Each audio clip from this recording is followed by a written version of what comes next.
And we are live. We back. We back. We have a very, very special guest. This is the Draft Season Podcast.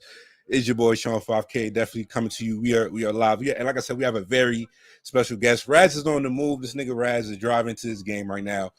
He will be back on here in a moment. But yeah, other than that, we got a legend in the building today. Something we've been trying to get this episode off the ground for a minute. So this brother definitely graced us with his time today. So we just gonna say shout out to him on that. But also, it's not every day you can say you got one of the greatest dunkers of all time. You already know we got quotes on this. This is not just our words. We got very respected people who put their words to that. You know what I'm saying? KD called this man the greatest dunker of all time. Melo has called this man the best kept secret in the world. Joining us on the Draft Season Podcast today, we got none other than James Flight White. Flight White, what's going on, my G? What's up with you, my boy? Appreciate you having me. Yo, man, appreciate it. Like I said, we've been trying to get this shit on the minute. Shout out to everybody in the Periscope. Shout out to everybody on the YouTube rocking with us. Paulie Pockets, what's good, my G? Raz, what's going on, my bro? What's good with you, bro? Driving through Midtown trying to find some parking, man. You know how that goes. Yeah, man. So we definitely we're gonna get this. Let's just get straight into the content. So as we got Flight, Flight, usually y'all appetizer, we do start off all of our guests on. Let's go with just your earliest sports background, earliest sport memories as a kid, as a youth, when you was coming up through the age. And I'm also saying, like, when was that first moment in your life when shit started to crystallize for you? It was like, damn, I might actually got a chance to go to the league right now. That shit ain't start happening until I was probably like in the 10th, 11th grade. You know what I'm saying? Just seeing the people around me go to the league, like DeMar Johnson, and Keith Bogans, all them type of dudes, Rodney White, all them type of dudes make it to the league that I played with. That's what made me think I could get there. But before that, you know, coming up, I played every sport. So I played like football, baseball, lacrosse. I played everything. So like basketball wasn't like everything until I got to like high school, and then I started like just focusing on basketball strictly. Yeah, but like, what was like when you was young though? Like, what was that first? I know we all have those moments. Like I remember being a young kid. I remember my pops having them Knicks Bulls Eastern Conference Finals games. What was that first moment for you? Just it could be football, it could be basketball. What was that first moment when I was like, that's what I want to do? Yeah, like sports when like it could be a fight. Like, what was that like earliest sport memory you were like, damn, the whole family was into? What was that moment for you? My own memory, or just watching somebody else do something? It could be whatever, bro. Like first thing just pop in your mind.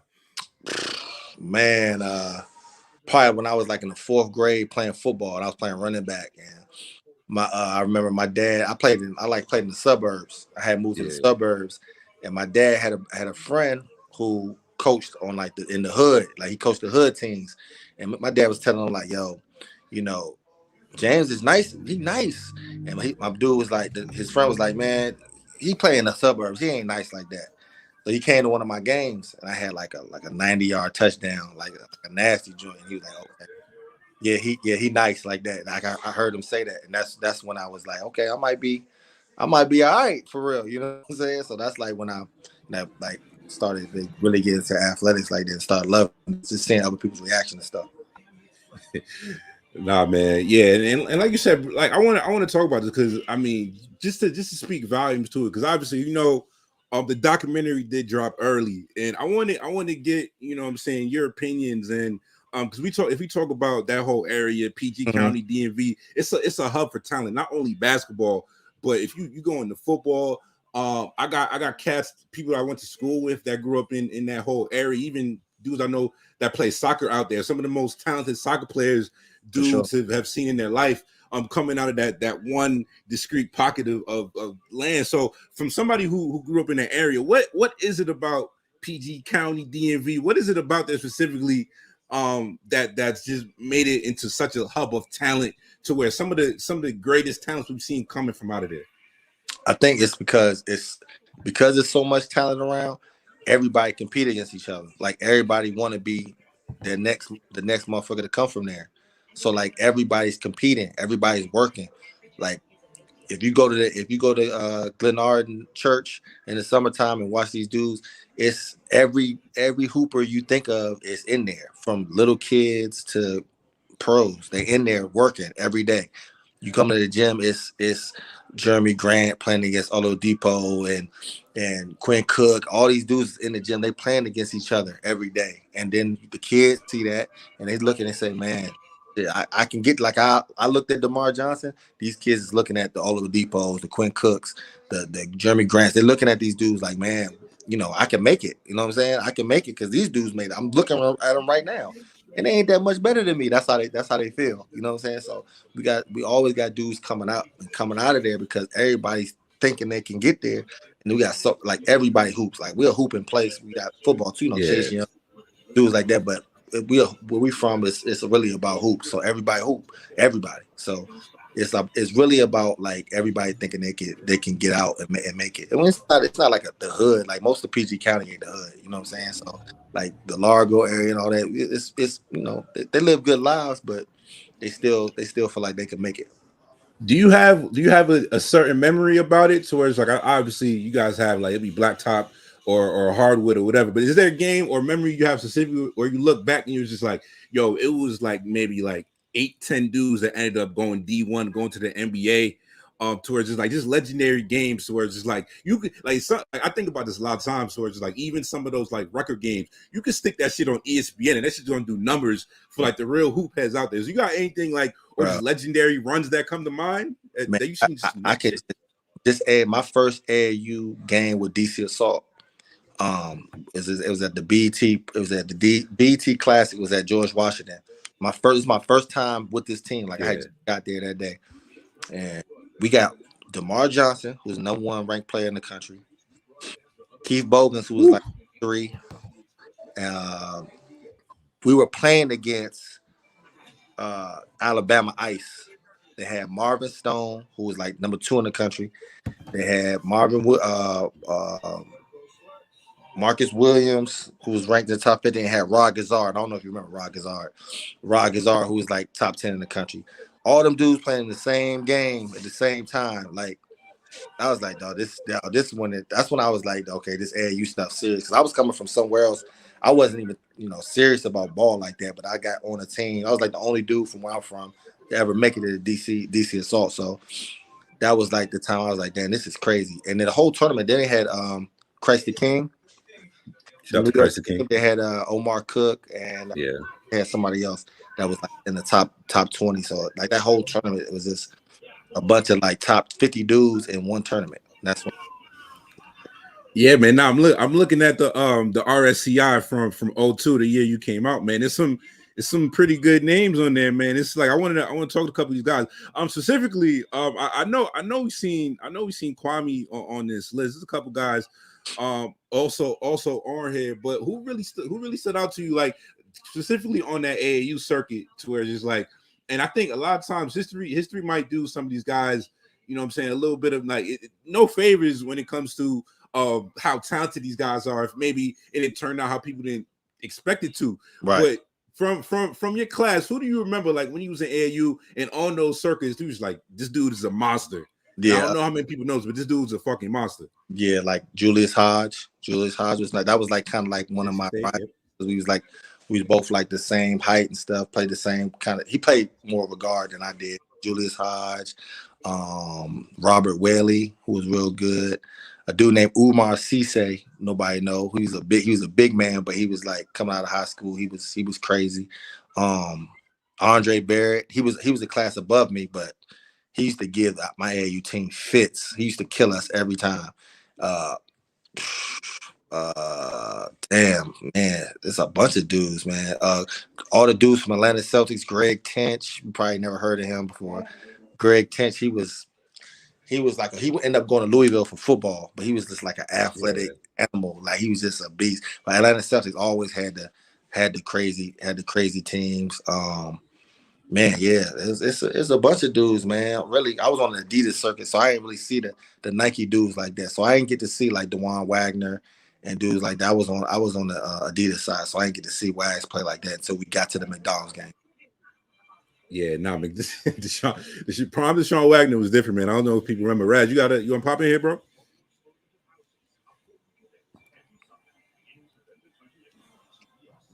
Okay, I think yeah, Raz popping in here. But one dude. Yeah, go ahead, Raz. Go ahead, bro. I mean, a lot of people don't know, how that old AAU circuit used to work, where it was Nike, whether it was Mhm. Adidas. Now everybody used to play together. But I mean, can you tell us about how some of those camps were? Obviously, you had Nike had ABCD camp and all of that stuff. So we talk to us about some of those camp experiences where you may show up to a summer camp there and you're playing against future stars, and everybody's trying to make a name for themselves. But there's also money at play there with all of these sponsorships. Yeah, man. Because when it was like Nike and Adidas, dudes was coming out of high school still. So them dudes was looking for the next guy. You know what I'm saying? So Yeah, go to them joints. That's what you like. That was when you really got your rankings. That's when you seen the other Adidas. So we played. I went to ABCD camp, and you go out there. You might not even get the ball. I was playing with Deshaun Stevenson. That nigga didn't pass the ball at all. People don't know Deshaun Stevenson was so cold in high school, bro. He was the first dude I ever seen go between the legs off 2 feet. So he would get a fast break, he'd throw it off the glass, he'll go between his legs, but he wasn't passing it. And his coach was our coach. His AAU coach was our coach for ABCD camp. So he wasn't passing that thing at all. But yeah, like that's when all the dudes, like I said, you never see them Nike dudes. Like, so if I'm Adidas, I don't know. I see them in the rankings, but I don't know what they look like. Like, I never seen Tyson Chandler play. I never seen Tyson Chandler play. I heard about him. I saw him on 2020. He had a whole joint on 2020, but I never seen him play because he was Nike. I ain't go to Nike camp, none of that, and you don't play against him. So, but when you go to them camps though, like if you don't make the All-Star team, then you ain't really doing it like that. So that was a big deal. nah, man. Yo, so the fun. You know how they do the pre-draft. Yeah, you talk about it. Shout out to Paulie Pockets in the chat. The pre-draft, draft express, NBA comps, because obviously Deshaun Stevenson got the Jordan comp. So basically, what you're saying is that wasn't too far fetched, especially how he was giving up on that circuit. No, Deshaun Stevenson was like that in high school. Like, it's a lot of dudes like that though. Like, it's a lot of dudes that was like that, and when they get to the league, they make them. They put them in a pocket where they have to be that. You know what I'm saying? They never get the opportunity to be who they probably should have been. You know what I'm saying? Like, especially if you're a second round pick. Like, it's not a lot of dudes that came from a second round pick to turn out to be like a superstar. Like, Joe Johnson is one dude I think of that was able to break that mold and get out of that mold. He was a second Jokic, pick, Jokic. do his thing. But it's not a lot of dudes that get to do that. Yeah, nah, for sure. It's really unprecedented to come out of that second round. So yeah, I know another thing.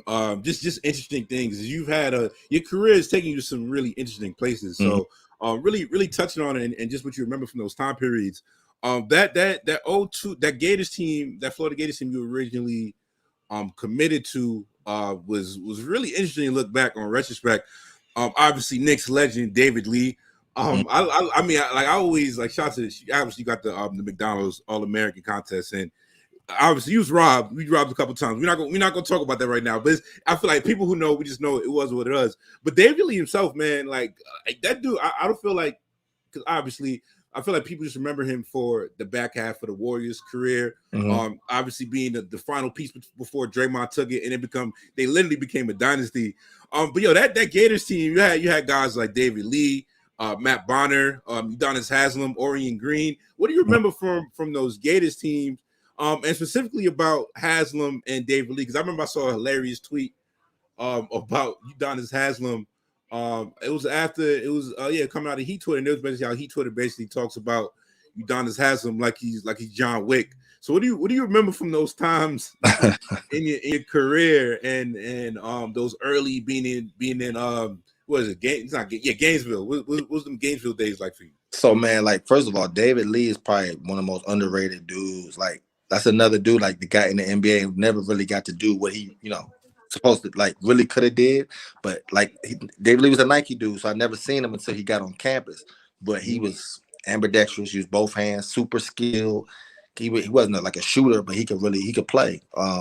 But them Gainesville days was crazy for me because a dude like Udonis Haslam, you see Udonis Haslam now.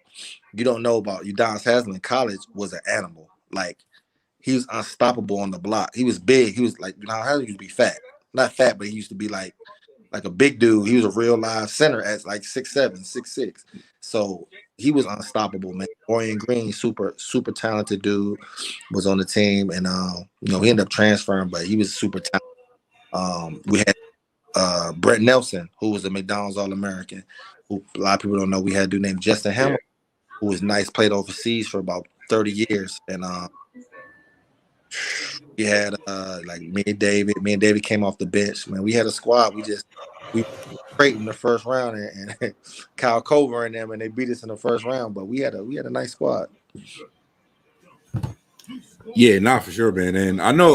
Like, I wanted to take it back because, man, I feel like, and I've had this conversation about the true peak of like college basketball. You played during the peak college basketball days, where it's just like the one and done's kind of changed a lot afterwards, and that came. What was one and done? Like, it was like 05, 06. I know it was that first KD era after, but you played in that 05, 06 Big East season. So it's like, what do you remember from them peak Big East days? Because like I said, the Big East was given, and it was tough on a nightly basis. Yeah. Everybody was putting on shows. Like who's the dudes giving it up for you that you could recall during that I think Cincinnati played that last year. Yeah, so we came from Conference USA. I was at my senior year, was our the first year in the Big East, and they took 11 teams to the tournament that year. We was 8-8. We didn't make it, but we had a good squad. But we had them Connecticut boys. They was nice. Marcus Williams, Rudy Gay, Boone, Hilton. They had a Hilton Armstrong. They had a squad. But that Quincy Doobie, bro. Doobie was out there giving dudes major buckets. Quincy Doobie was nice. Damn, who else, man? Providence was all right. Who else was good at that time? Damn. They had a bunch of squad. Marquette was crazy. Novak and Novak. West Virginia was good. West Virginia was like that. Pennsnoggle. Pennsnoggle was nice. Pennsnoggle was nice. Who else was good then, man? Syracuse was good. Syracuse was nice too. Syracuse was nice. Nichols and well, matter of fact, we lost in the Garden in the Big East tournament. Again, what's the little dude name, man? What's the little dude that played for Syracuse? The guard. Yeah, McNamara hit a little game winning shot. Tournament, man, killed us. But yeah, they was nice. That it was Villanova. Villanova was a team. Villanova was crazy. They had Kyle Lowry, Ray, and Randy Foy. It was nice. They were super nice too. They were stacked. Yep. Yeah, man. Nah, Big East was crazy back then. But yeah, I want to get into a little bit more about your pro career stuff, and obviously we can fast forward into the Knicks stuff for a little bit because obviously this is a pro Knicks podcast. And I wanted to actually go back into it for a little bit because, man, obviously people like the real ones that know dunk legend, one of the best 1 foot leapers of all time. Like people, your resume is strong. People notice. Now, but I remember specifically going back to that 1 year, the Knicks tape season, before this last season, it was the best season of Knicks basketball in a decade. So that's a very special banner that you get to say that you're a part of. So you got to see just how special that league is. But man, I wanted, because you're a real one, and I wanted to say this because I feel like a lot of fans get way too comfortable, specifically when it gets to talking to athletes on the internet.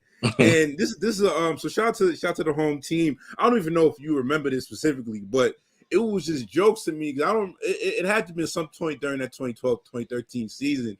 But basically people were making jokes, and it's always fun to make jokes. And I appreciate you because you was snapping back at fans to where they thought shit was sweet. You know what I'm saying? They don't know where we come from. We're like, we roast. So it's just like, first of all, I just want to say, man, like, can you talk about like fans like being too comfortable on the internet and having to bring them back, be like, yo, I could roast your ass real quick because I come from, all I know is jokes, so you can get the jokes regardless. But because like things like Twitter, bro, Twitter is all, that's what I use Twitter for. It's all jokes. Like Twitter is that's what it's made for. You know what I'm saying? Twitter is straight jokes, and that's what I use it for. You know what I'm saying? That's like my comic relief.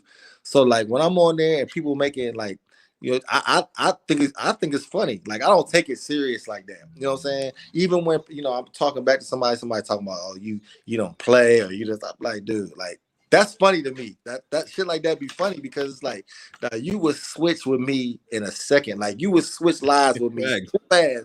Just you know what I'm saying? Like if you ever hooped in your life, your dream is to be an NBA player. So I don't give a damn what you talking about. Like you know what I'm saying? So we gonna have a banter. We gonna go back and forth, and I can go all day. So at the end of the day, I'm always gonna have the leg up because I know that you really want to be doing what I'm doing. You know what I'm saying? So like I always take it as jokes. That shit is just funny to me. So I never actually took it personal. I remember that shit was funny. That whole little exchange with the dudes on the that day was funny as hell. Yeah, now you shout to the home team, man. That's my boys Valley Stream shit, man. Yeah, So shout to the homie Koofy, shout to my boy Devon. You say some shit about he had a bacon collar polo on, and we was laughing at that shit and everything. But yeah, man, it's more refreshing. That's why I say like when it comes to like dudes like KD, and I think KD kind of realized it a little later on. He was like, bro, these are fans, so it's like you interact with them. You low-key just made their day, and you roast them at the same time. So, bro, that shit is refreshing. And I think more athletes would be able to actually like maneuver through the social media stuff much easier if they had that same mentality. they too Being like, bro, it's all jokes. most athletes too sensitive, and once you realize that everybody not gonna like rock with you, like everybody not gonna rock with you. You gonna have your fans, but everybody not gonna like you. Once you realize that, and then when you realize that most of these people are really our fans. Like if they seen you in real life, they rock with like they won't ask you for your especially like dudes like KD and Trae Young and stuff. Like they gonna ask you for autograph in real life. They gonna like they rock with you in real life. Like you know what I'm saying. But this is a place for them to interact. They doing whatever they can to interact with like people. You know what I'm saying. Like they don't get a chance to do shit like that. And the internet, Twitter and shit is giving them opportunity. And like that makes a nigga day that you respond to them. That make even if you respond a way they don't want you to, that still make their day. You know what I'm saying? So like you just gotta look at it like that. We've been said this before, man. Haters are just confused admirers, bro. It's just right. It all come from the same spot. Raz, you got a question, bro? I don't know. Yeah, go ahead, bro. Yeah, I'm here. Can y'all hear me? Yeah, go ahead, bro. You good? But no, I mean, just sitting back and this Twitter thing because I too am guilty of going at players on Twitter. We all are, as common folk. So I mean, the fact that you can sit there and take it kind of with a grain of salt and know that most of this is not serious. Nobody's running down on me in real life. Because what is a normal human gonna do to an NBA and player? if you are, you're gonna catch these hands. Yeah, that's what I'm saying. So it's like, I think it's really nice to hear that perspective, and I think just to circle back because I know I missed a lot trying to find this parking. I know we spoke about the Valley Stream incident, and those are the bros.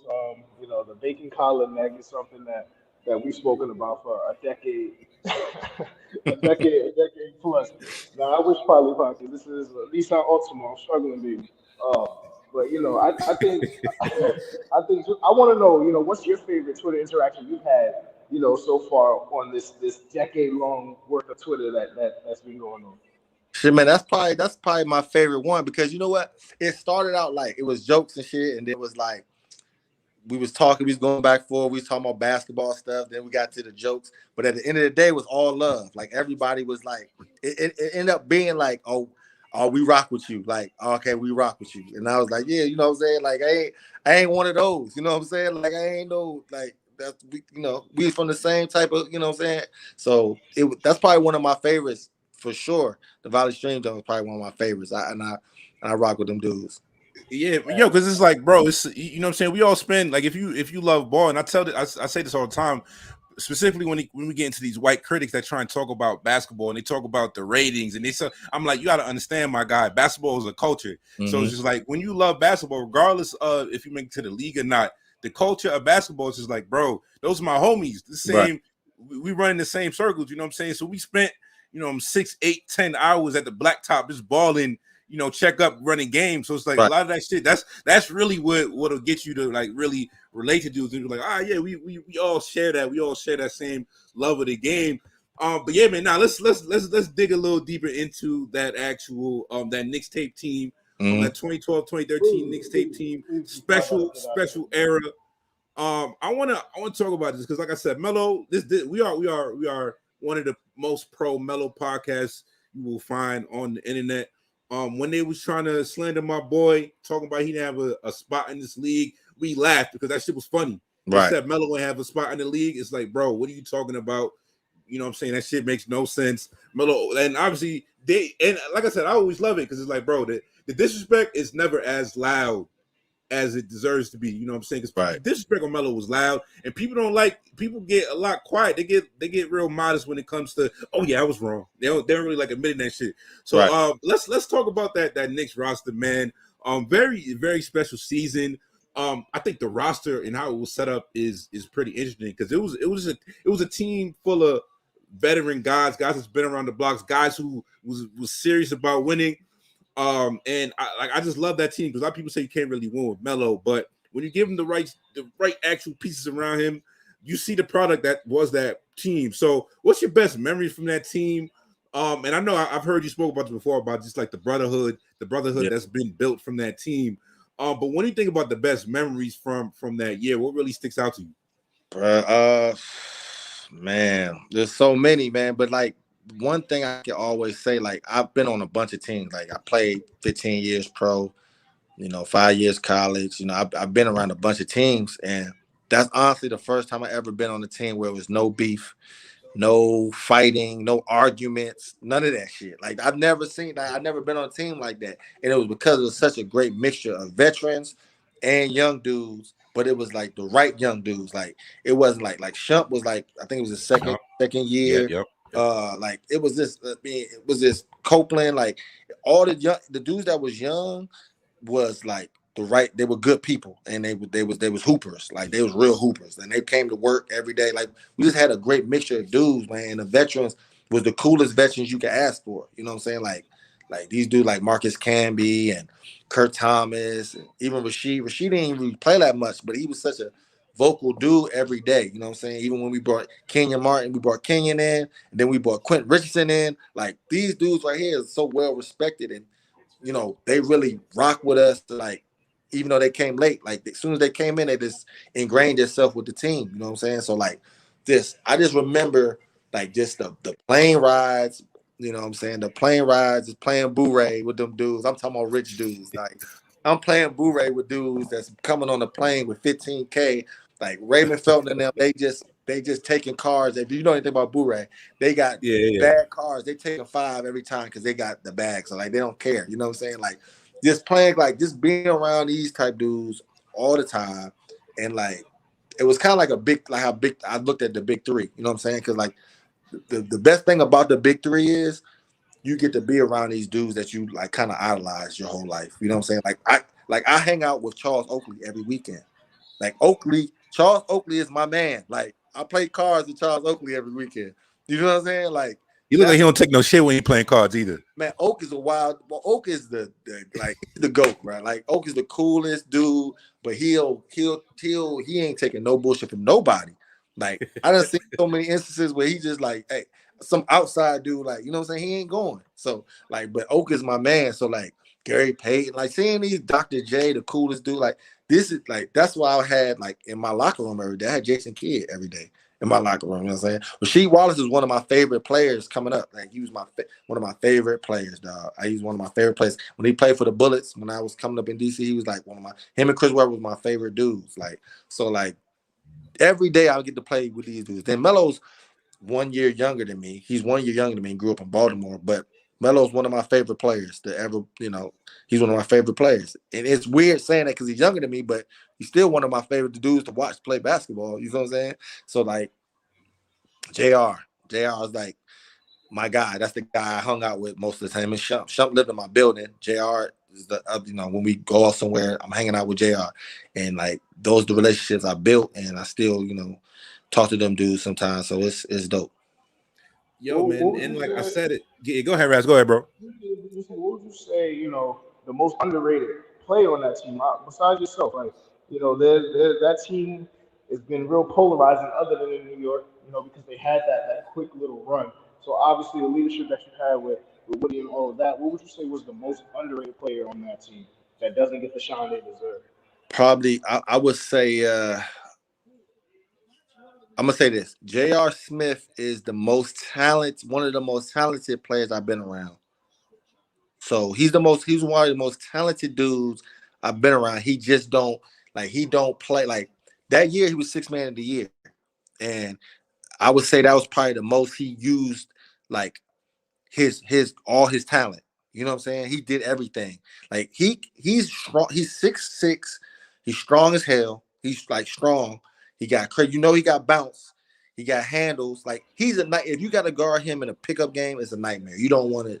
That's bad. You don't want to do that. Like he can shoot it. He can do everything. He just like after that season, he played more like you see him just basically just shoot threes mostly. That's what he kind of like turned into. But he can do everything. Like so to me, I think a lot of people don't look at him like that. A lot of people look at him as like just a, you know what I'm saying, just a shooter or just shoot step backs and shit like that. But the man can do everything. He can really do anything on the basketball court. Like he's super underrated as far as that goes to me.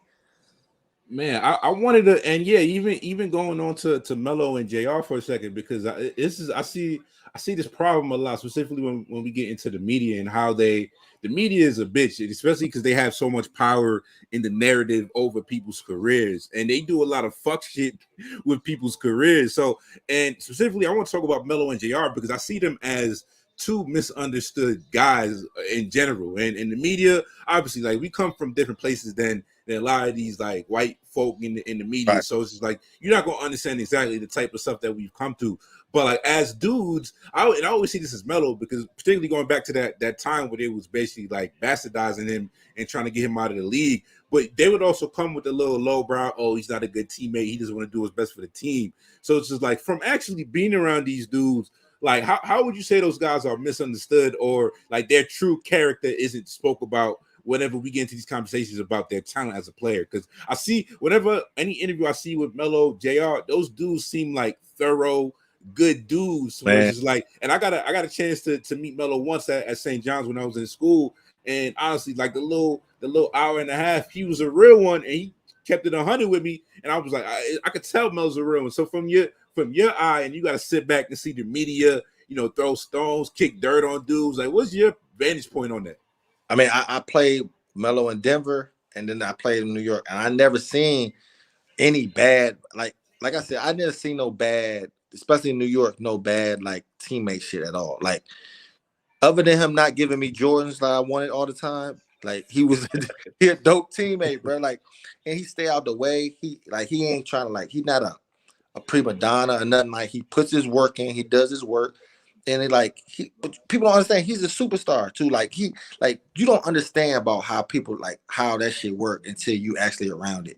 And that was really for me the first time being around like a superstar like that. Like being around it all the time and seeing it like, damn, like this man really can't do nothing. Like if he really wanted to, you know what I'm saying? Like, and then JR, man, like people don't understand. JR came in the league out of high school, bro. Like you're gonna have maturity issues, bro.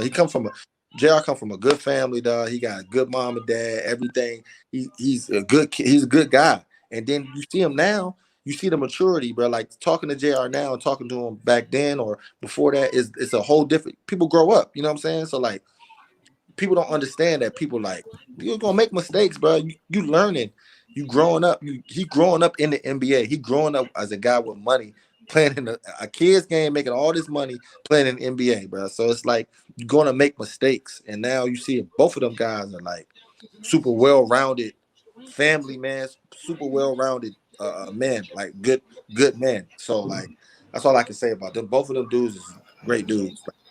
Everybody on that team, none of them dudes. Yeah. No, it's exactly what I'm talking about. Especially like we gotta keep things in the proper perspective because it's just like, bro, you got especially these dudes in the league. It's just like, yeah, man, we do the resume and we talk about the rings and all that. But it's just like at the end of the day, I say this all the time. MLK's dream was to get all these brothers a chance to get the check. So we talking about black men, you know what I'm saying, that are coming from the inner city and they got a chance to make, you know, generational wealth. At the end of the day, regardless, it's like, bro, just the way we talk about these guys. And like you said, yeah, growing up in the spotlight, and I think that's probably the most impressive thing. People say this all the time, but yeah, man, the fact that LeBron ain't even been like a little bullshit cited for like some bullshit. Mm-hmm. Like one time in 18, 19 years, he's been like, damn. It's amazing. And that's, yeah, like it's insane. It's insane. So, yeah, people don't take that into enough credit. But I I want to talk, especially like the young part in your career. Obviously drafted by the Pacers.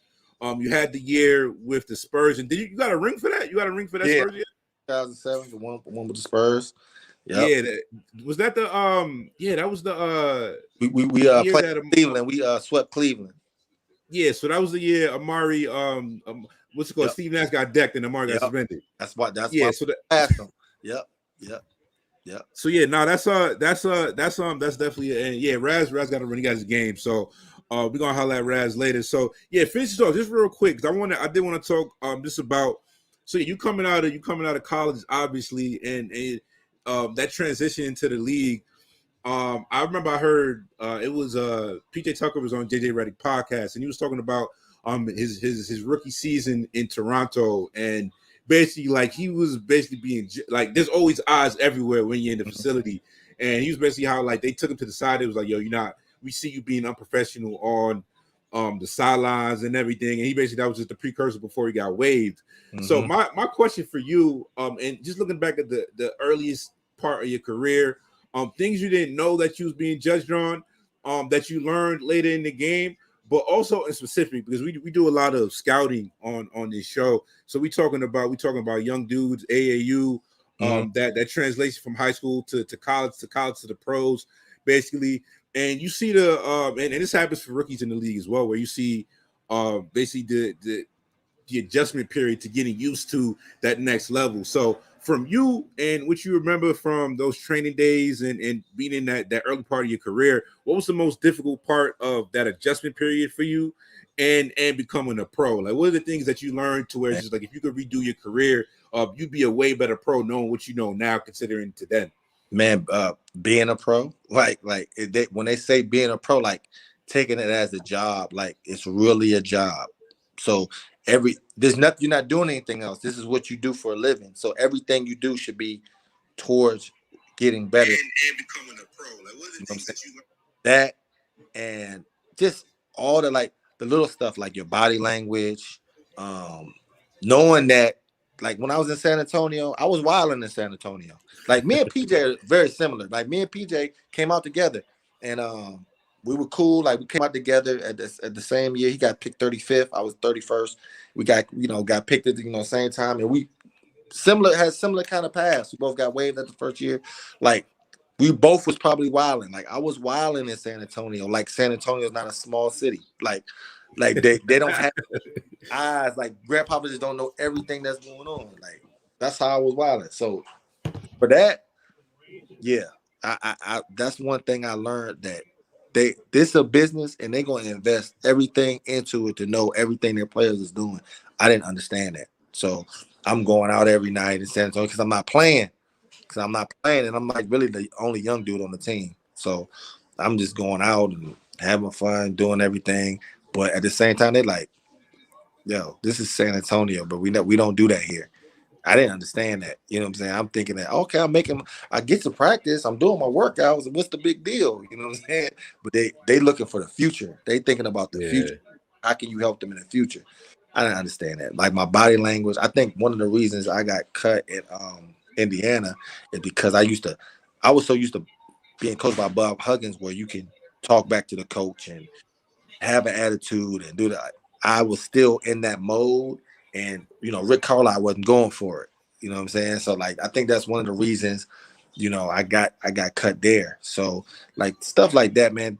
Being a guy who's done scouting for teams and stuff like that, they look at all that stuff, and it's important. And people don't realize, kids don't realize how important it is. They think that they just hoop, that's it. But that could be the difference between you and another guy. Because it's really, man, when you talk about the league, once you get past the phenomenal dudes, it's really everybody's like this. And it's not that much to separate you. That little bit of attitude or that little bit of defiance against a coach or something like that can be the difference. All the difference between you getting drafted in the first round and you're not getting drafted at all. That's really how simple it is.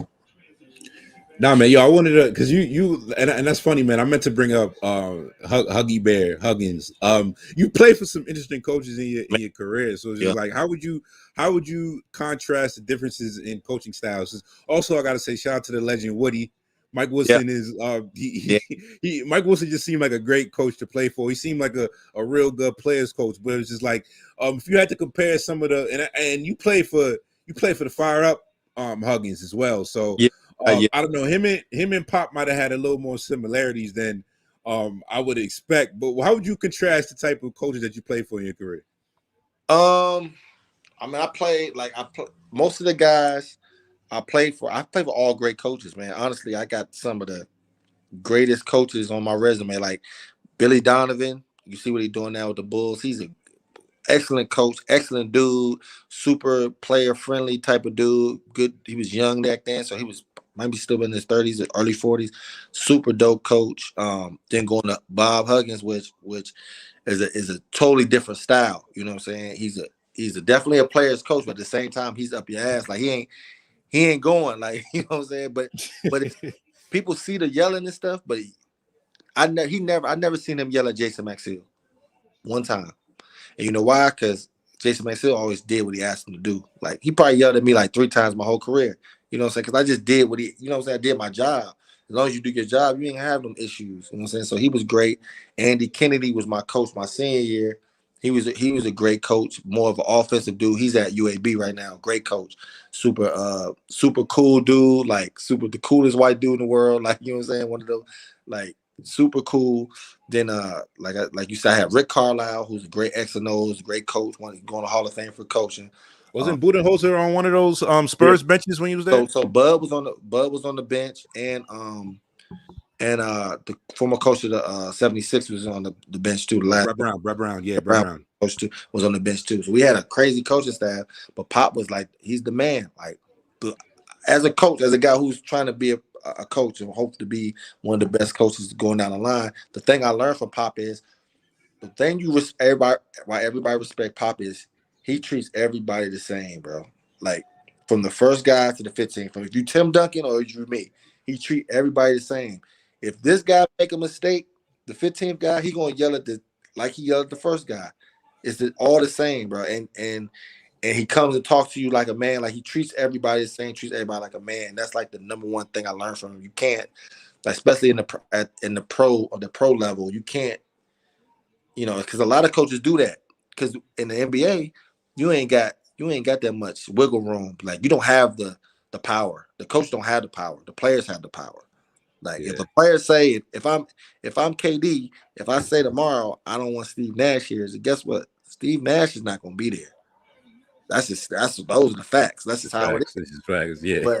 But as a coach, you can't, just because that's the case, you can't be like, I'm gonna treat KD different than I treat Bruce Brown. You know what I'm saying? Nah, because players don't respect that. Players see that and they don't respect it. Yeah, they don't respect it. But everybody respect Pop because he treat everybody the same. He hold everybody accountable, and that was really dope. Woody was great. Like you said, he's a great people's coach. Like, get along with everybody. Super cool dude, man. Knows his stuff. Top 5 goatee of all time. Facts. Sure. Thick goatee. Legendary goatee. Legendary joint. Legendary goatee. Teddy Riley. He perm that shit? He got to perm that shit. I don't know what he doing to it. Definitely just for man, for sure. Who else I had? Coaches, bro. I had oh man. Hey man, you had Stack Jack on the big 3, man. I was Stack Jack. That's a coach, bro. Stack wild dude, man. You know what I'm saying? I had a super cool big Rick Mahorn was my coach one time too. King was coaching. Yeah. Well, I had some dope